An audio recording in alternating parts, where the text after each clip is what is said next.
आई काय ग जेवायला आज? जेवायला बघ मसुराची डाळ आहे सुकी हा.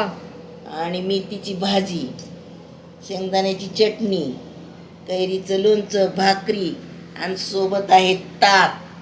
आणि बघा मंडळी, अर्धी माणसं फ्लॅटवर गेल्यात. आज काय माझ्या नातूचं मित्र येणार आहे तर म्हणून त्यांना काय जेवण केलंय, पावभाजीचा बेत केलाय.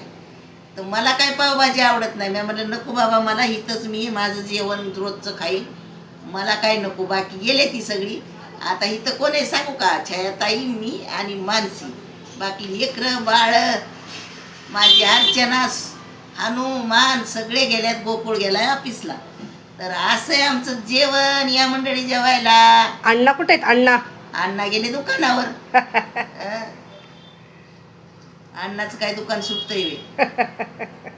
किती बी राहा म्हणलं तर नाहीत राहत. या मंडळी जेवायला.